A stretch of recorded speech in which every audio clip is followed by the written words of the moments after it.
Today, as we celebrate our accomplishment, په انګلیسي ژبه دا خبرې د یوه هغه تازه فارغ شوي زده کوونکي دي چې په خپل هیواد او ولایت هلمند کې انګلیسي ژبه زده کړې او اوس د سلګونو خلکو مخې ته ورباندې روانې خبرې کوي. دوی خوښ دي چې انګلیسي ژبه یې زده او د دې ژبې د زده کړې په وسیله به خپل هیواد او خلکو ته خدمت کوي.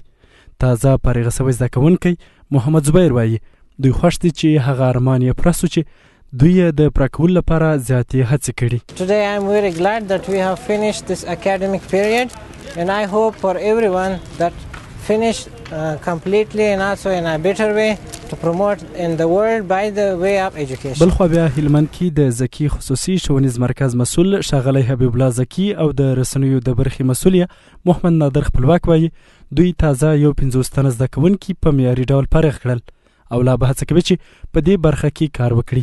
As the director of Zaki Academic Center, I'm very happy to announce that we had the graduation ceremony for 2 English classes in which we graduated tens of students from different advanced level classes.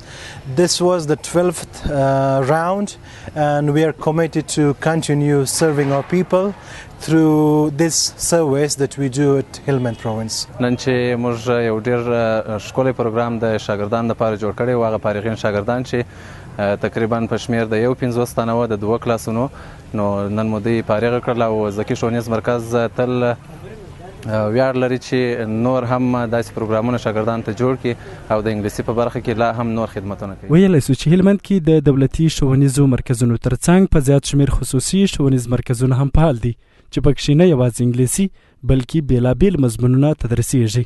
نعمت الله همت د افغانستان ملي راډیو هلمند.